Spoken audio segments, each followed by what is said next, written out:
All right, hello everyone.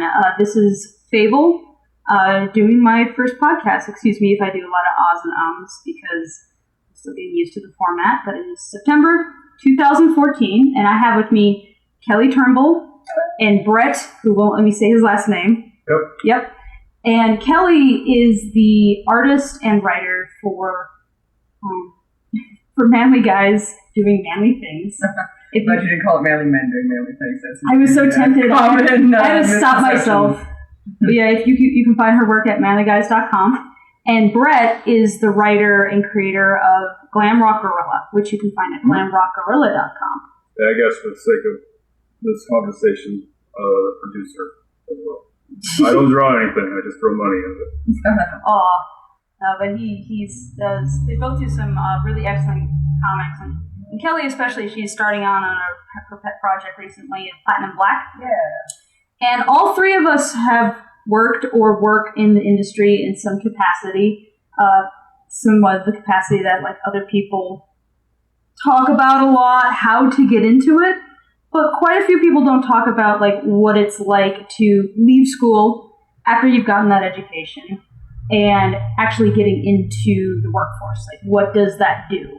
What kind of mental deprogramming do you have to go through? And I think the word for today's podcast is pride. So to kick it off, maybe Kelly start in and talk about your experience going through school. Like, what happened to you? I'll say that's a big area to cover. I don't know, just like, I mean, 3 months later.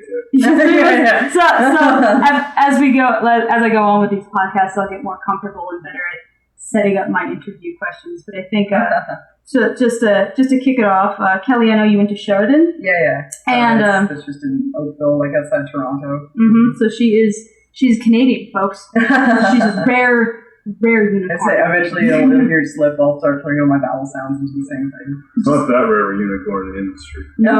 It's I mean, not really at 6 Point because they hire a lot of Canadians. Yeah.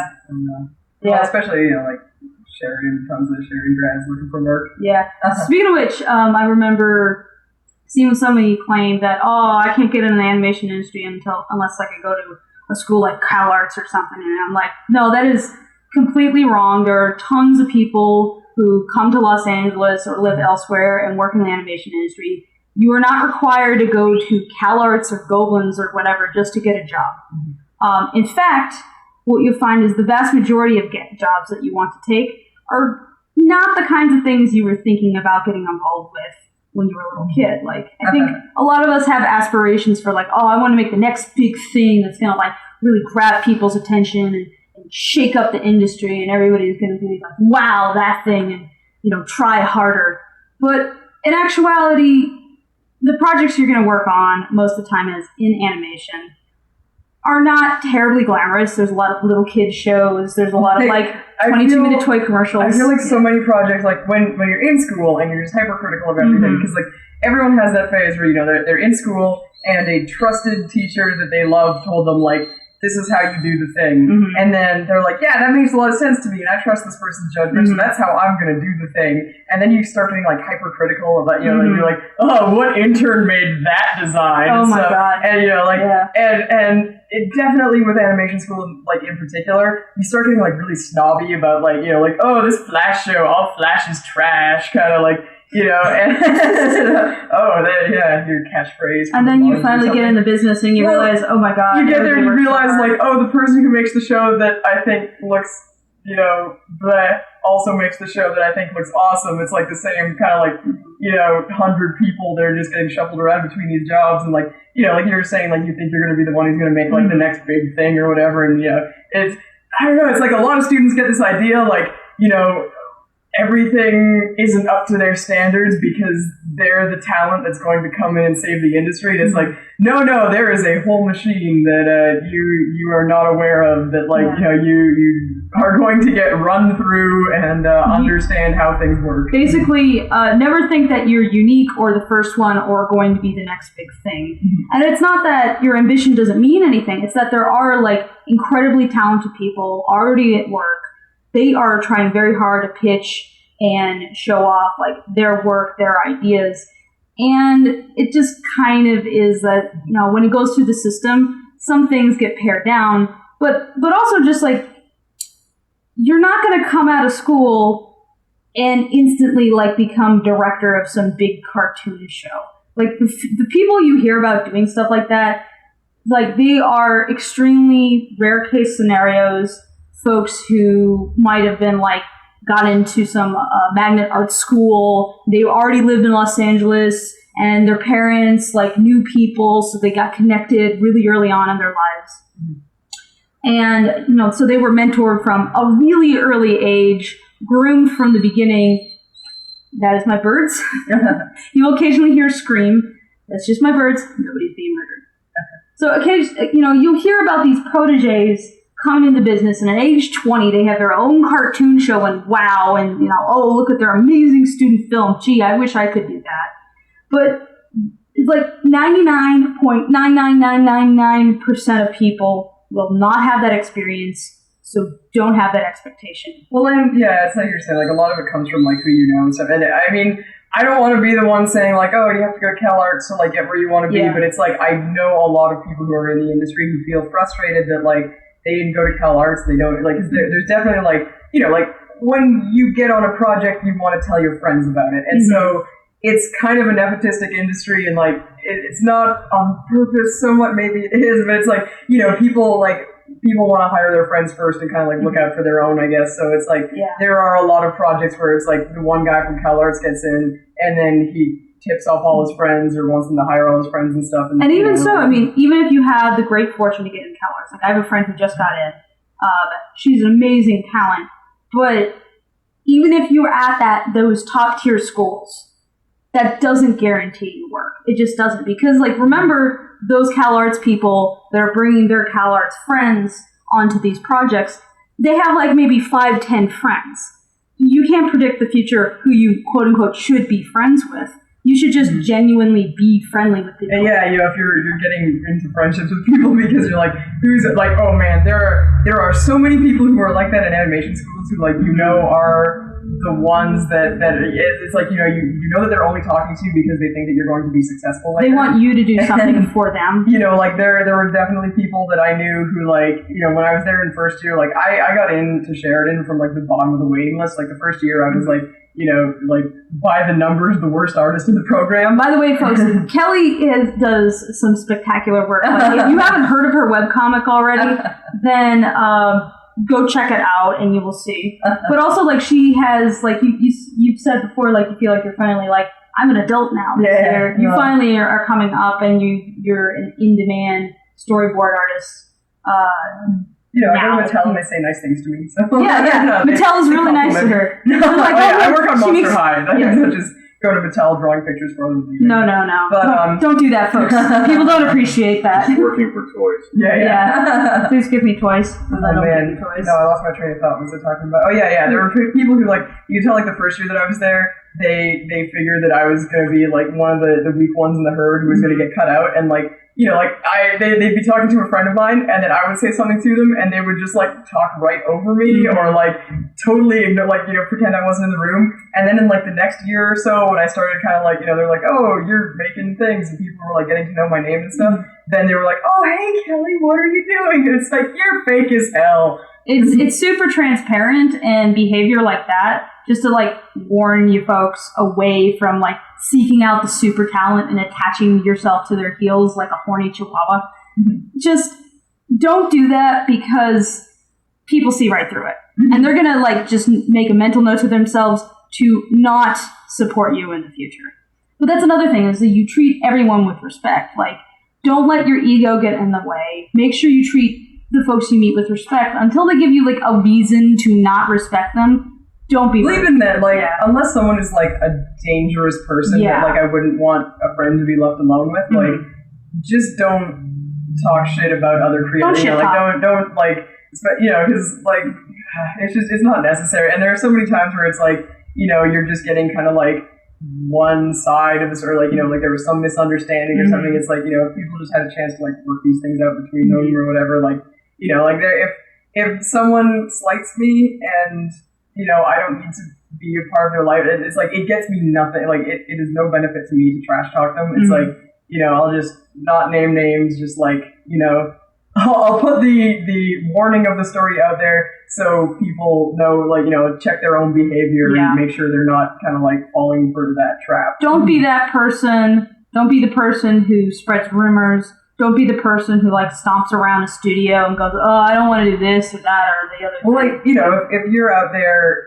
like talking shit about people, then like, the people that you're talking shit to are going to be like, oh, what does this person say about me when I'm not there? Yeah, it makes people automatically suspicious. And I mean, it's a good rule of thumb in life generally to not shit talk people. It doesn't mean not having opinions, but it means like being careful that you don't spread rumors. Mm-hmm. Sometimes it's not your story to tell as well. But yeah, I mean, just don't let your ego get in the way. That's very important. You have to remember, especially when it's in-house, that you're in this together. Yes, there's going to be some friendly competition, even if it's at least just trying to see if you and a coworker can better each other or like bounce back ideas or just like getting a little rivalry as far as like, oh, I'll base your turkey. I'll show you I can do that better than you. But you have to see that person for at least 8 hours a day, 5 days a week, as long as you're at that company. And you don't want to leave the company because you burn a bridge that you have to cross in order to do your daily commute. Mm-hmm. It's important that you don't hate the people or make people hate you. Oh, you can hate people, but don't let that affect you. I mean, you can stink eye right into their face if you want, but as soon as there's a problem in your department that you have to talk to and work it out, just be like, all right, thank you, sir. Still hate you, but thank you for your help and have a good day. I feel like, especially on the internet, the thing I've noticed on the internet with like people who are kind of like popular creators is that some people spend a lot of time on the internet. Well, I mean, I'm a creator on the internet. I don't know, but there are like heard about the internet. There are people who are just kind of like prominent figures, kind of like in the public spotlight, who are just incessantly needled by it's like people are just like trying to provoke them, and if they do give into it and they are provoked, then it just opens the floodgates. They're like, see, I told you they're just as much of an asshole as I always said they were. Mm-hmm. And sometimes it's like, sometimes it's just like the face of internet culture is kind of changing and like they need to catch up with it. And it's like, not, it's like just sort of a misunderstanding or something that doesn't need to be as big a deal as it ended up being. But it's like everyone dogpiles them and then like the conversation it's sort of like people say like, like exactly like I was saying, like, oh, they're just as much of an asshole as I said they were. So then everyone takes it as like justification to sort of like bully them. And I've seen that like translate into real life where like people were like, basically assaulting people at convention. Like, I don't want to scare anyone. It's just like, like when you're like physically like messing with someone in real life and that, it's like, and it bothers me so much when I see other creators kind of get on that hate train, because it's like, when's it going to be your turn? Like, you are exactly as vulnerable to like accidentally saying something you didn't mean to, or like something you said getting misrepresented, or just like, like no one is infallible. Everyone says stupid things and everyone grows as people and stuff. And like, if you're the one who's jumping on like the person who said the dumb thing this week, like, who's to say you're not going to be the one who said the dumb thing next week? Like, it's amazing also like how that kind of behavior can also shut you away from opportunities. Like when you come out here like to Los Angeles and stuff, you really have to like make your own luck. Like you come out here because this is it's like a center point for a lot of business in the entertainment industry. So you come out here and you work your ass off and you try to appeal to people as much as possible. You apply to like every job that you possibly can. And you just, you gotta always keep in mind that as big as it is even down here in Los Angeles, it's still a small world. There are a small pool of people that do what we do. And so when you do something, when you say shit behind someone's back, it tends to come around to them, and yeah, it'll make people wonder, are you going to be that person who's going to shit talk me? Are you going to shit talk me in the future? And I have to watch my back if we're working together. You don't ever want to like have that kind of stress because emotions run really high in this industry. there's a lot of people with various emotional problems, different degrees of anxiety, and they kind of don't want to have to like look over their shoulder constantly at their own crew, because it's tough enough just dealing with like an audience and critics and stuff. Artists are just scared introverted people. We sit behind, we animate because we don't want to be on camera. Yeah, there's a certain price you have to pay to get into this business, and part of that price is like a lack of socialization. Well, that was another topic that we wanted to bring up, just that whole like, kind of what do you want to sacrifice to kind of, because like there's the whole idea of, like the tortured, starving artist that like, you are the one who is at the top of the totem pole, and this is like this is what you have to do to. I am the poor starving artist sitting in the cold, dark corner, like doing my genius work, scribbling madly on a pad of paper. And personally, I hate that idea, because if you ever are an actual starving artist, trust me, it is not fun.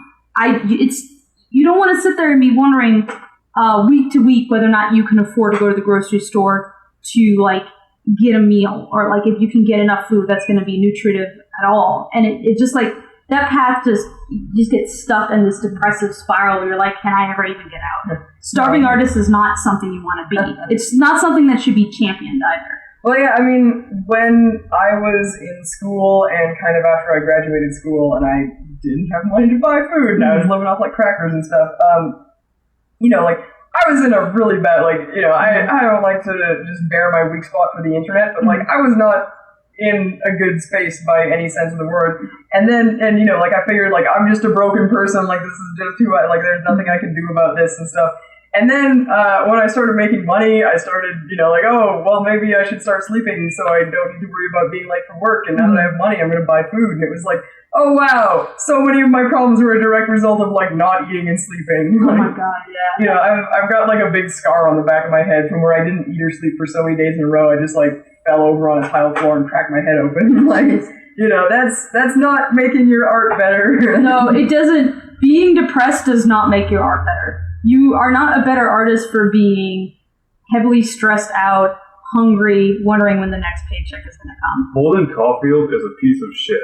You should not try to be Holden Caulfield. Don't be phony, folks. Catchment. Yeah. But yeah, you're not doing anyone a favor by being a sad sack, tortured artist.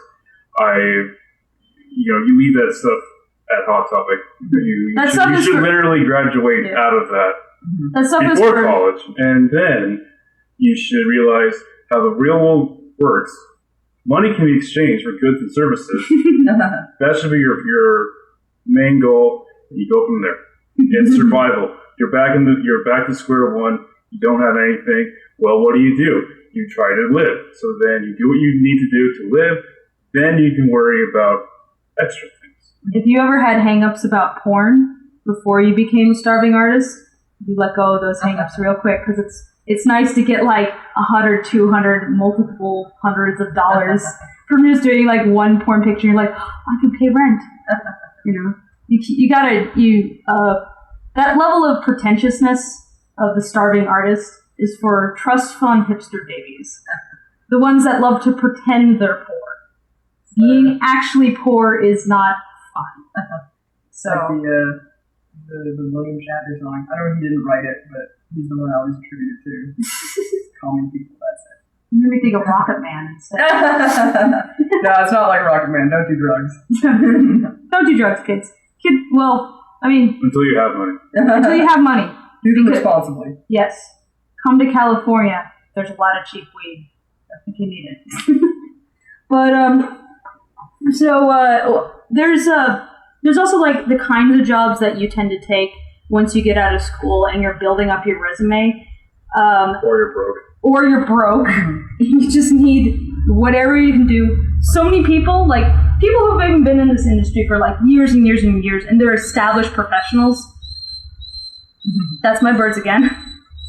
They're very upset about this topic. But so even established professionals who've been in this industry for years and years, I've had conversations with them. Sometimes they will take a job in between jobs just to get the bills paid, and it'll be something like retail. They'll do retail. They'll work at a fast food place. They'll do anything just to get by, because it's not about pride, it's about getting paid. And you got to get paid, because if you don't get paid, well, then, like. And of course, like, it's easy to say that, but, like, I totally know firsthand just how, like, it's not, like, a rational way to feel, but it is a totally shameful feeling when, like, you're like, oh, I just got my degree, and now I'm working in a restaurant. Like, you feel like everything, all the bad things people said to me are true, and everyone who ever, it's just that, it's like, every bad thing you ever thought about yourself is, like, for real. But it's like, you can't let it get you so down that you stop. Like, every attempt you make is another ticket you put in that raffle. Like, you just have to get your foot in the door, and then you can start, like, proving yourself to people. Because, like, the first job is always the hardest to get, because, in the industry, you've got a big bullpen full of artists who are sitting in a big room together, and they want to make sure that it's people who are going to get along well together. And so a lot of the times if someone says, like, oh, this is my friend, they're great, then they say, like, oh, well, you're great, and you say this person's great, so I trust your judgment. And, like, so once you get the first job, then the other jobs come easier, but it's just that, like, first foot in the door. That's why nepotism tends to happen, is that it's not necessarily anybody sitting there and they're like, it's not that anybody's sitting there and they're like, oh, I'm going to screw over the little guy and I'm just going to hire my friends because fuck them.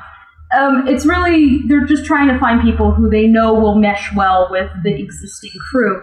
Because you do not want to have a person on the project who's just going to, like, flip the table over and storm out the door. Well, and that is, like, the danger, because, like, people have amazing portfolios and they send in their amazing portfolios, and it can be hard for people who are, like, doing the hiring to figure out, like, who of the people with these amazing portfolios is the one that we want to hire, because, like, they don't know how long you spent doing those pieces. They don't know, like, how you work on other people's projects and stuff.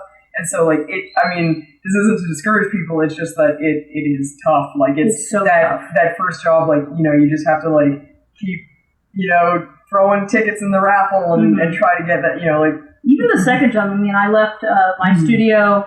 I was having a hard time and I had to leave.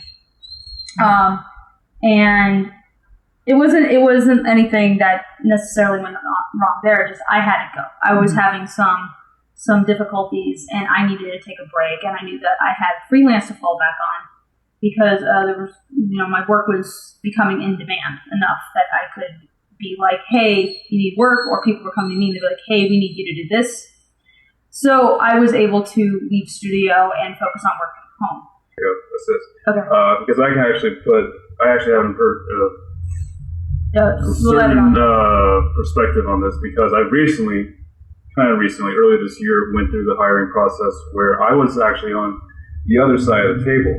I was interviewing other people for someone to work along with under me, however it is on paper, I'm not sure.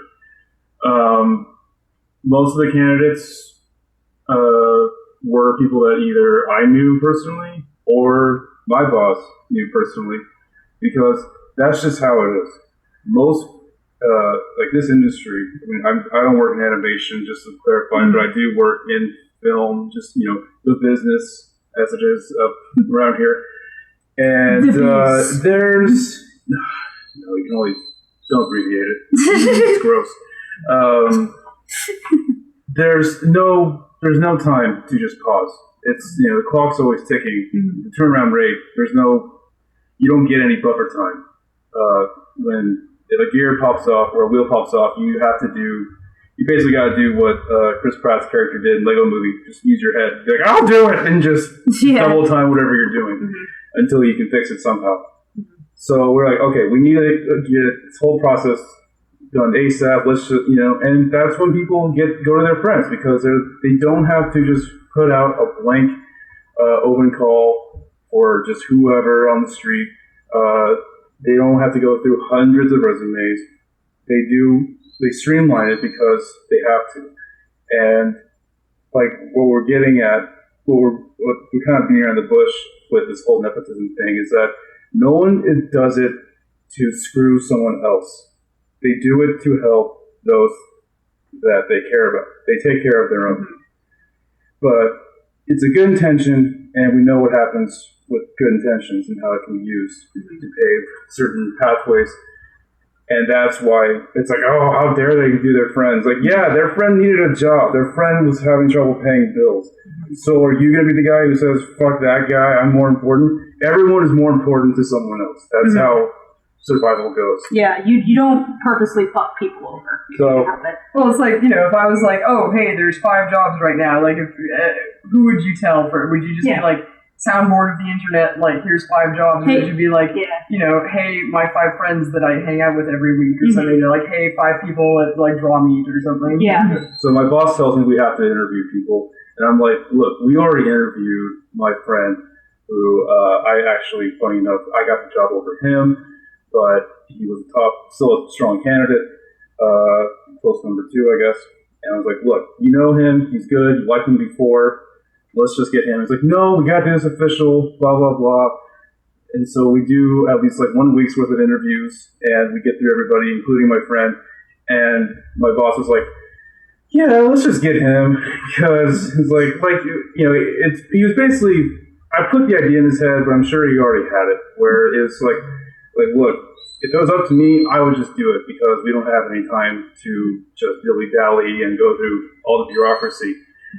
Even though we had to. So to expedite things, you get people that you know, you get people that you can trust, even if it's all on paper. At least they put up a good enough act to get through the door.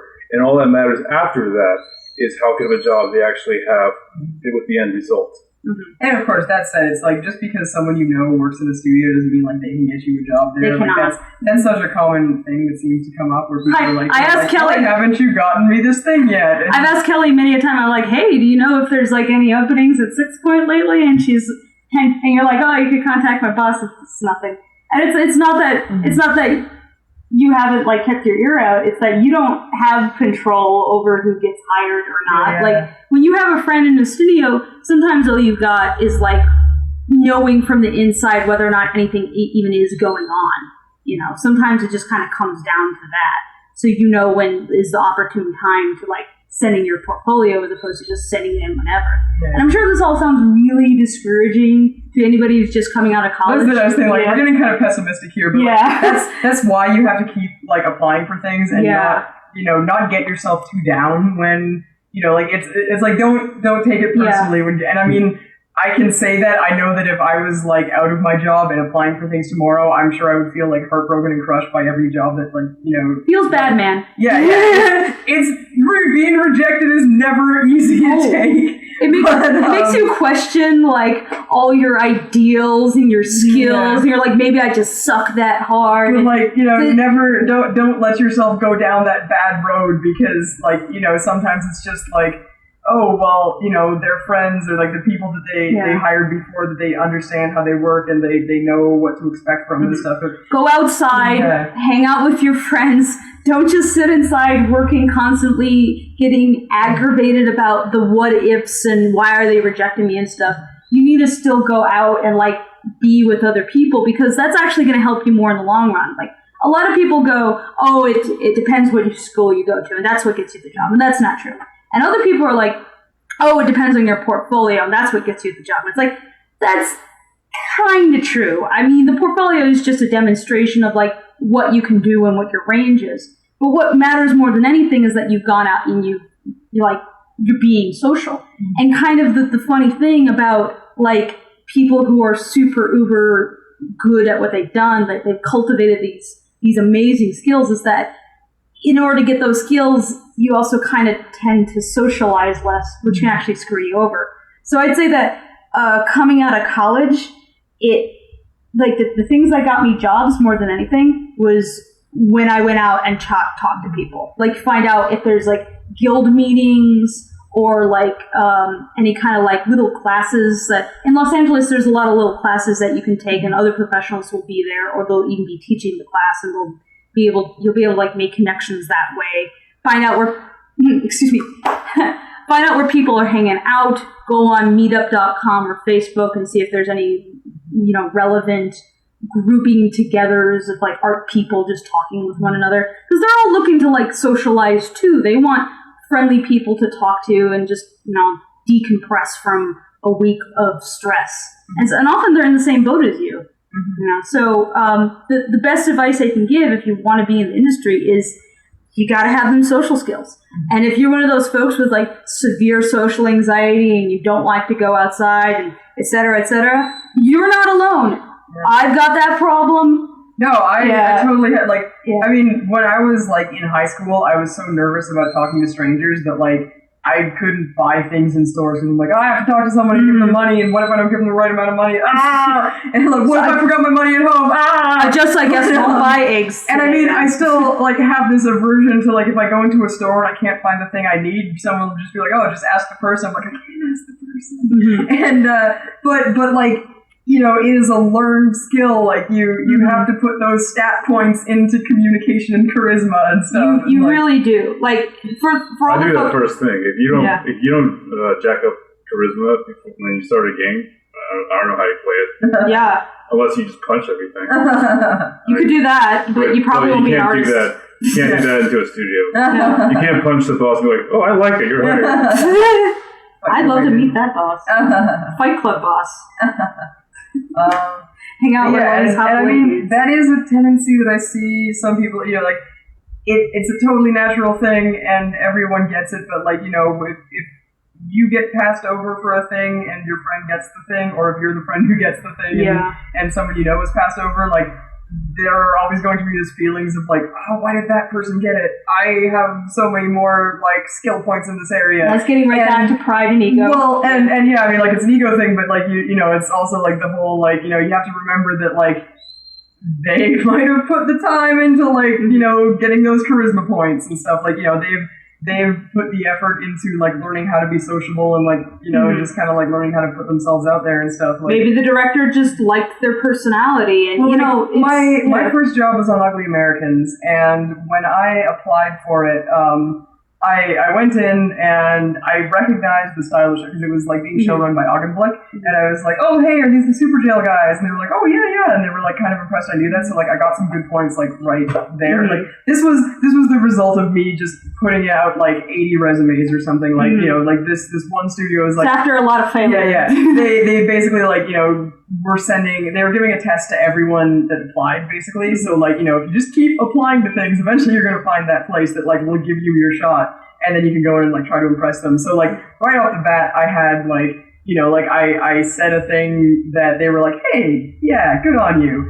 And so I did the test. I'd never used Flash before. Like I think I used it to animate like a butterfly flapping for my final film or something. But like I'd never used it in any capacity. And all of the people that I was doing the test with were kind of in the same boat because we were all like, you know, like just kind of newbies and stuff. And so we go in and we do it, and when you animate in Flash, you have layout artists who go in and like pose the character up for you, and then you go in and you animate it, which is just kind of like you figure out, you know, like you're timing the motion and you're adding like, you know, the breakdowns and kind of like the flourishes and stuff that make it feel alive instead of just like a point A to point B kind of thing. Yeah. And so we look at it and we see the layout poses, and being all traditional animation students, we're like, isn't it already animated? And so I spent, I think, the first hour just trying to figure out like what I was supposed to do and how Flash worked. And then Flash crashed on me. Yay, that's Flash! What Flash does. Flash is the abusive boyfriend in the industry. He just like takes everything. Your stuff. He stole all your stuff, and you go to the cops and you complain, and they're like, "Well, why didn't you do this?" You know, and you're like, "Geez, I can't get any support." But so I did the test. And I'm sure I did it as well as someone who had never touched Flash before would do it. And, you know, like, and so when I got home, I sent them a very polite letter just saying, like, thank you so much for this opportunity. I appreciate it so much. Like, the show looks amazing. I'm so excited to see how it turns out. If there's, like, even if I'm not qualified for this job that I tried out for, if you can find any place for me on the team, I would just be, like, overjoyed to be a part of this production. And, you know, he wrote me, but he was just like, oh, yeah, thank you so much, and, you know, for your time and all that. You also expressed that Ugly Americans was totally your bag. Yeah, no, it was, and I, you know, like, I sent him personally, like, just a link to I was like, oh, yeah, this is, you know, because my final film at Sheridan was about zombies and stuff, and so it was, like, very kind of similar tone, I guess, and so I was like, oh, yeah, this is totally, like, my bag, I guess, and, you know, like, here's my film that I did. And when they hired me, they told me that like it was like the story of how I got into Sheridan. I was at the bottom of the waiting list, and they said there was one spot left, and it was like me and a couple other guys that they were like kind of like considering for this final spot. And they're like, when it came down to it, you just wanted it more. Like, you know, I was the one who was kind of like friendly and congenial and kind of did my research and followed up. And so it's like, you know, just... Yeah. And I mean, you could even come to a job interview with that attitude and not get the job. I mean, I have applied to jobs and same thing. Like, I am a big fan of the studio's work. The show seems right up my bag, my alley. I am just like a huge fan of what they're trying to do. I think I've nailed the tests. Like, you'll get storyboard, animation, design tests when you're applying to jobs. I thought I nailed the test right out of the park. And you still don't get the job. So sometimes even like when you hear success stories and they're like, oh, I did this and I got the job. And you're like, oh, I did that 20 times and I didn't get the job. That's just how it is. I mean, you just buy more tickets for the raffle. Yeah, you just buy more tickets. It's at least easier to win this lottery than the actual lottery, you know, because you're always trying to improve your chances as best you can by cultivating relationships and, you know, going out and still practicing your work. But if all else fails, if this is really what you want to do, we're now living in an age where you can just do it. Like, you got to make the time for yourself, make your film, do your little animated ditties, do some storyboards, just make designs constantly. Whatever it is that you want to do, go do it, and do it for the love of it, because you'll get, at least you'll have satisfaction at the end. And the funny thing is that those things that you did just out of pure love, that will catch people's attention. You know. Well, and I mean, like, if, you know, like, this is kind of going back to that whole thing about, like, you know, you can't think of retail jobs as, like, the end of the world, because, like, you have so much more creative energy left at the end of the day for your own things when you're doing something that's, like, not an art job, or when you're doing something that, like, is an art job. Like, when I graduated Sheridan, the only, like, I graduated into the thick of the, like, economic downturn. It was like the year before I graduated, when everyone was trying to find internships, when the writer's strike was happening. So there was, like, no animation work. There's a site at Sheridan where they list all the internships that you can possibly get, and 1 in 10 of internships was, like, being actually, like, you know, kept, like, basically 9 out of 10 of them were getting canceled and stuff. Yeah. You go to the front page, it was just like canceled.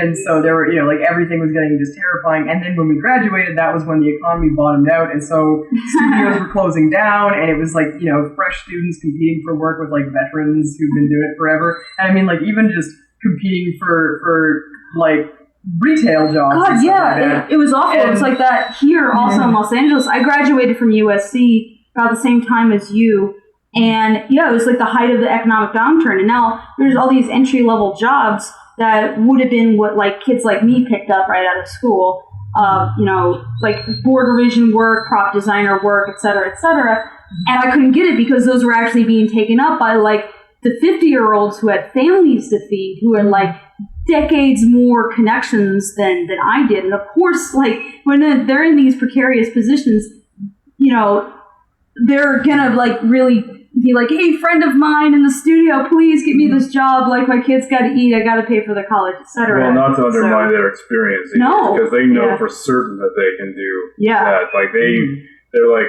we don't want to spend time, like, time is money. We'd rather get this guy extra money than the extra time to teach you how to do this right, because he'll just, no problem. Yeah, sometimes you'll even have people in studio just doubling up on work. I mean, like, that's what I was talking about. No you know, like, I worked in a diner for, like, a couple months, and it was, you know, it was kind of like paying you under the table kind of thing. But, like, I had, you know, and I was working, like, long days. Like, I was getting up at, like, 6 in the morning so I could go and do my, like, solid 8 hours without breaks and stuff. And at the end of the day, I was just like, all right, I'm refreshed. Like, let's sit down. And I'd, like, you know, I do animation tests, and I do like, you know, work for my portfolio, and I would do commissions, because that was, like, what was keeping my roof over my head and stuff. And you know, like, it was, I guess it was like 4 months of, like, no work at all, and then, like, a couple months of, like, diner stuff, and that was, you know, like, that like any pride I had, I guess going back to the pride theme of like, you know, like, oh, I can't like resign myself to retail. It was like, no, I want to eat. Like, I'm sick of just like eating crackers and passing out. The best thing you can do is get over yourself. Yeah. There's no job that you're under. I mean, there's a like this whole thing with trying to increase minimum wage, as far as like, I don't know why they would deserve. Like, why do those guys who clean toilets think they deserve $15 an hour? Like, you scrub a toilet every hour on the hour and tell me that you don't deserve $15 for it every time. But a little beside the point, but still, it's that kind of thing where, like, look, it's not a matter of what job you do, it's how well you do it. Mm-hmm. That's what you need to focus on. Maybe the very first job that you get is just like an extended summer job.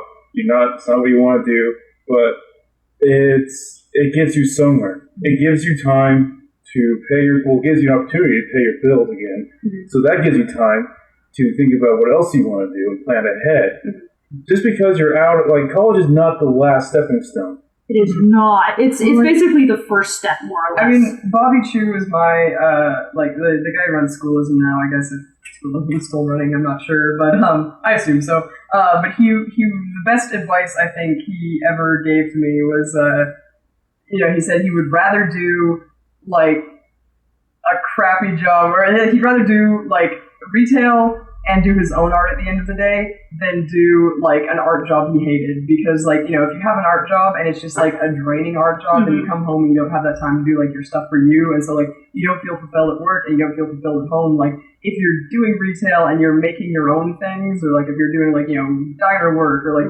whatever work to kind of just, like, you know, keep the lights on, and then you're coming home and you're doing your own, you know, if you're making, like, your webcomic or you're making your YouTube series or, like, anything like that, like, could potentially, like, get you, you know, independent kind of, notice or notoriety, then, you know, like, you won't have the energy to do that if you're just doing, like, an art job that you hate that drains you. Mm-hmm. There's, like, most of the snobbery that I see on the internet, like, are from people who don't have jobs. People who don't have jobs. Don't need jobs. They're also usually currently art students. To get back to, like, what you were talking about at the beginning. Students. Yeah. Students live in the womb. Yeah. That you have to realize that you are not in the real world when you're in college. You're getting a glimpse of the real world, but you're still on the inside looking out. Yes. You're not kicked out the door yet. Even when your teachers are brutally honest with you about the nature of the business, what it's going to be like once you leave, it doesn't feel real, and you don't actually start shifting your attitudes until you're there. Well, it's their experience. It's not. It's the teacher's experience, not your own. Mm-hmm. And most people, whether they realize it or not, they need to actually touch fire in order to realize that it burns. Mm-hmm. I remember when I used to go, like, sniff my nose at doing anything that was not safe for work. I was like, no, I'm a clean artist. I don't do that kind of thing. And anybody who follows my work now would crack up at that. Like, if I had met myself from, like... Well, that's also decades of puritanical institution. But that's a whole other story. So. Yeah. It's like, if I had met myself from, like, I don't know, like 4 or 5 years ago, I probably would have been like, oh, you and your little box. You're in a little box. And you know, I'll happily say that right now I'm probably in a little box still. Yeah, but that's the nice thing, is that you know that you'll grow. You know, there's no time limit to this job. I figure if you don't look at yourself from like 5 or 10 years ago and think like, oh, I was an idiot, then you're probably not growing as a person. Possibly not. Either that, or you're just a magical... I would even say just 1 year. Yeah. All you need is 1 year. 1 year out of college, and that's the school of hard knocks. Like, I spent a good year not having any jobs and just taking work off the internet and just trying my damnedest to survive. If you're not a smarter, better, harder person in 1 year, you fucked up. Yeah. Well, I remember, like, when I was in high school or something, like, you know, my dad would just ask us, like, goofy kind of dad, you know, lunch conversation or whatever, and he'd just be like, you know, like, oh, what'd you learn today? And you're, like, trying to think, like, what did I... It's like, I don't learn anything today. He's like, then what'd you go to school for? Like, oh, you're right, you know, and I was like, yeah, I should, you know, it's like, you say, like, you know, learn a new thing every day. Like, celebrate your own failure, basically. Like, you will fuck up, and you will make mistakes, and you will learn and get better from it. But yeah, like, I knew, like, there was a couple years ago where I was a year in, and I realized that I didn't feel like I had improved any as a person or as an artist, and I just felt like I was stagnated. And that's when I knew that I needed like a dramatic shift in my life, and I decided to go back into doing freelance and doing smaller projects. And I feel much more fulfilled doing that even than when I was in studio. Mm-hmm. And it's like that's a big shift, like that's a big jump. But I felt more confident about being in a job and then leaving the job to go do something smaller because I already gotten to that step. First you got to get there, and then you have some flexibility to decide like what you want to do, how you want to do it. And I remember like I was on my LiveJournal because I was a teenager in the early 2000s with LiveJournal, and that's what you did back in the day. Probably a lot of listeners don't know LiveJournal if they're in like the 13-year-old category. What's LiveJournal? Hey, what's Zanga? I was on my high five. But, anybody remember Zune? No. So I'm on my LiveJournal, and I was complaining because that's what teenagers in the early 2000s do with their LiveJournals.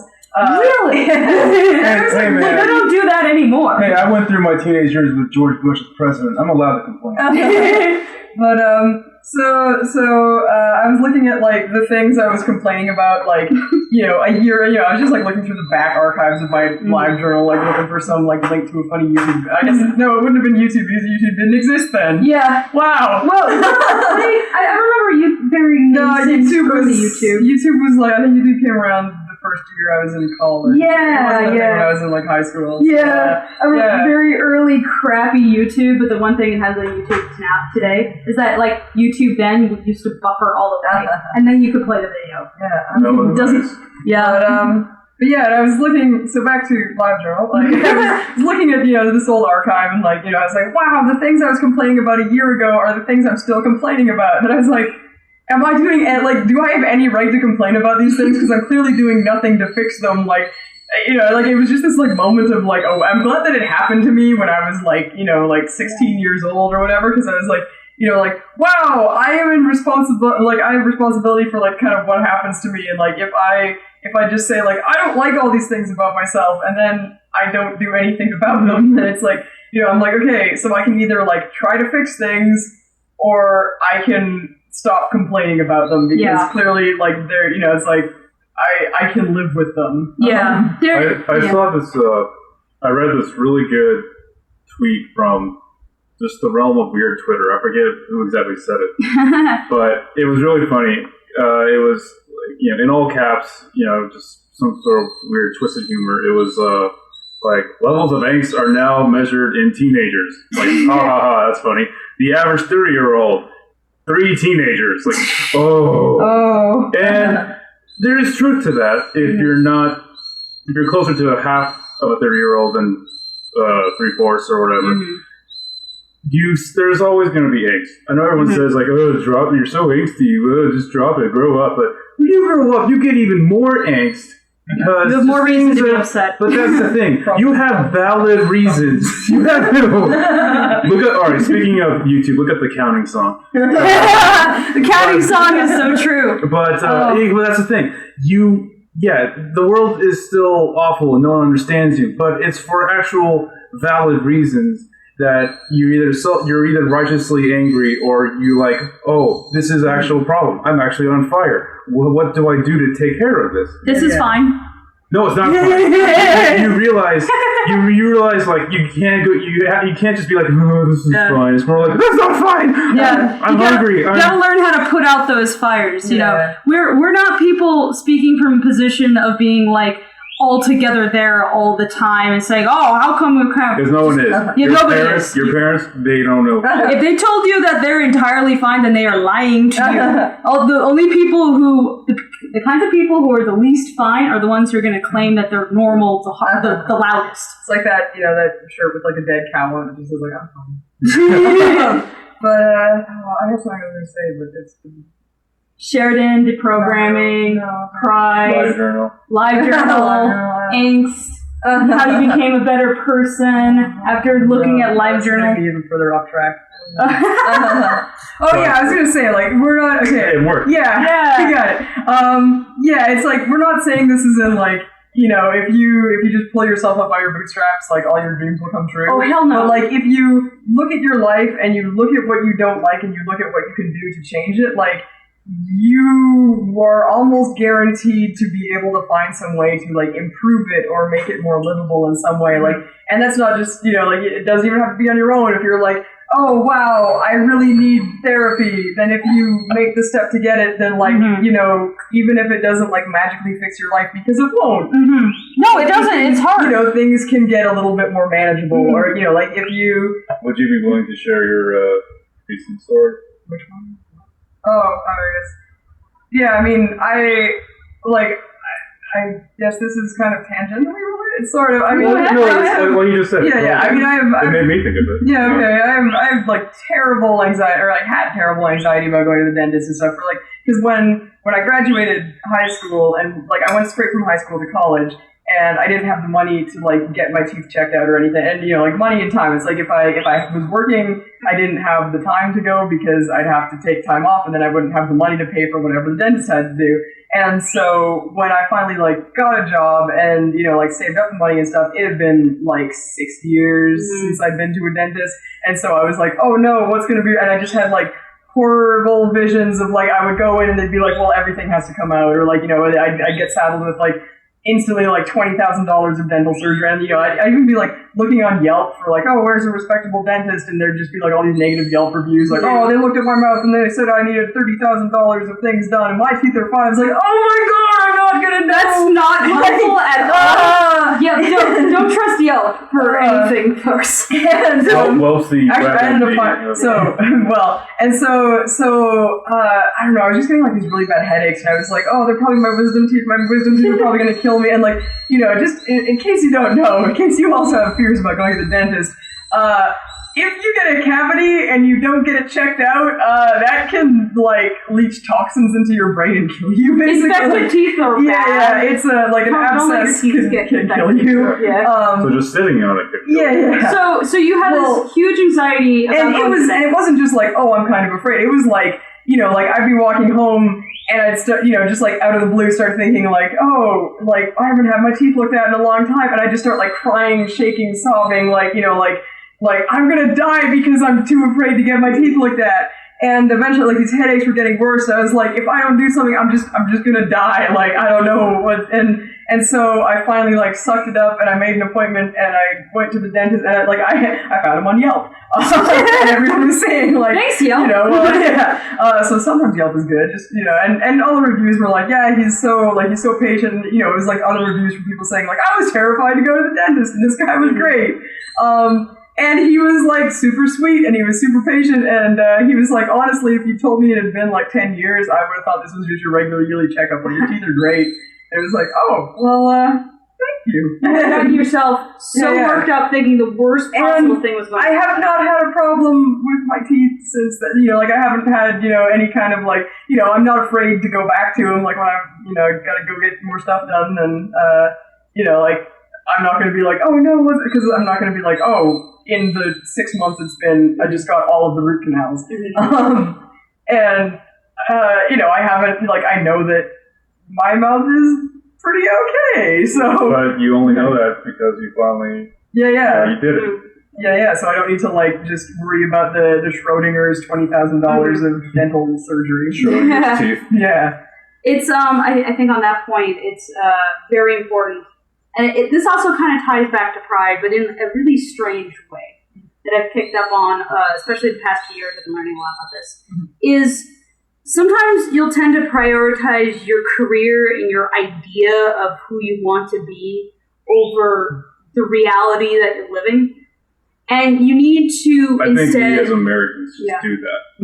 Like, just, and Canadians, but just like, we as, like, Western capitalists, whoever, that's just, everyone's trying to chase the dream at all costs. You're defined by this ethereal concept, when in fact you might be needing to focus a little bit more on your physical and your mental well-being. So that means, like, if you're sick, take care of yourself. If you have back and hand problems and you're an artist, prioritize that right the fuck away, because that will fucking ruin you if you have, like, you let pain become chronic or a problem and preventing you from doing work. That also goes back to the starving artist thing. Yeah. Because your fingers bleeding is not a good thing, folks. Don't get to that point. Don't ever let that get to that point. If your fingers start bleeding, stop. Yeah, you're not being a good soldier by bleeding. You're no good to anyone, especially yourself, but also to your boss dead. Yeah. Your boss, when I was in studio and I was sick, my bosses would be like, "Why are you not taking care of yourself right now?" And they would actually be like, "Why didn't you get sleep last night?" If I came in, I was so tired that I was practically falling asleep at my desk. They were like, "Why didn't you get sleep last night?" I honestly had it's like you're sick then. Yeah, it's exactly. You're not doing work for them. You need a sick day. Well, there's a studio I was working at, before I was down here. They kind of got, they didn't give me, kind of like stern talking to about it, but I could tell that they were kind of mad at me that I came in without it, because I was like, "Oh no, I just have to plow through this and stuff," and they were like, "Yeah, so you just thought it was great to bring your germs in to talk to 30 people in crunch time?" You will talk to professionals even. I've had conversations with actual professionals who have been in the business for years and years, and they will say, "Oh yeah, if you're sick, you just work through it. Oh yeah, if you're tired and you got work that's due the next morning, then you just, or next week, whatever, then you just don't sleep." Yeah, you exercise through sickness. You don't work actual pay bill work through sickness. No, that is just the worst advice, and it is some of the worst advice you could give to a young person, because that's how you end up broken. You will be mentally and physically shattered if you think that that's actually how you have to work. Instead, plan your schedule around the fact that you need to take breaks, because you need to take breaks. Well, I mean, and some people find out, if art is your dream and it's what you want to do, some people find out that the studio system, or I don't know, I feel like there's this grass is always greener on the other side kind of thing. I'm who's got the best job? There are people, if you're working in a studio, then you're like, "Oh, those freelance guys, they're the ones who are living the dream," because it means that they're so desirable that people are independently seeking them out, and they don't need a studio to kind of stand behind them. And if you're doing freelance, you're like, "Oh, those studio guys, they're the ones who are living high on the hog, because they've got these kind of set wages, and they know what to expect and where their next meal's coming from and stuff." And I have lived on both sides of the coin. Yeah. It's hard in different ways. It's nice that I can wake up when I want to, but as a freelancer, I kind of get less downtime for myself than if I was in studio. When you work at home, then work never goes away. It doesn't go away. It's nice to be with my birds and my dog and my boyfriend and be able to take a walk when I want to, but I'm still working constantly. I'll tend to beat myself up about if I'm not working, which is silly, because if I was in studio, then I wouldn't be beating myself up about not being in studio when I was at home.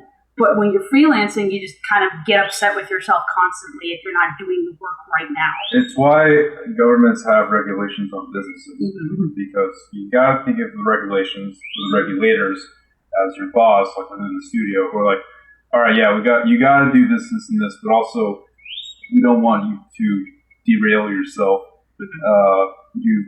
Give yourself just as much time to do it, and if you don't do it, well, that's just it. So you have to we'll see you tomorrow." A good boss in this business does not want their employees to actually break.